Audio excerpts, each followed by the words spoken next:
నిన్న మా పిన్ని శ్రీమంతం వీడియో అయితే పోస్ట్ చేశాను, మీరందరూ చూసుంటారు అనుకుంటున్నాను. అలాగే ఆ రోజు జరిగిన భోజనాల వీడియో కూడా నేను పోస్ట్ చేస్తానని చెప్తున్నాను. అందరం భోజనాలు చేస్తున్నాం. ఇతను మా తాతయ్య. ఆడవాళ్ళందరూ కిచెన్లో అయితే అందరూ కామెడీ చేస్తున్నారు. చూడండి ఎలా నవ్వుతున్నారు. మా పిన్ని వడ్డిస్తుంది మా డాడీకి, అలాగే మా అత్త తినిపిస్తుంది మా మమ్మీకి స్వీట్. అలాగే మా పిన్ని కుమారి ఆంటీ లాగా భోజనాలు అయితే చెప్తారు, ఒకసారి చూడండి.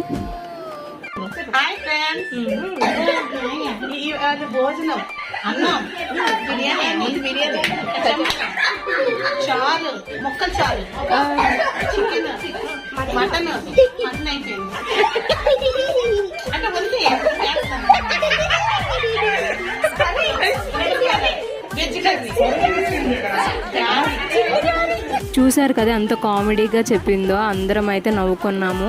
అంతేనండి, అందరూ కలిసి ఉన్నప్పుడు హ్యాపీగా ఉంటే పీస్ఫుల్గా ఉంటుంది మైండ్ కూడా. మా పిన్ని ఈవిడే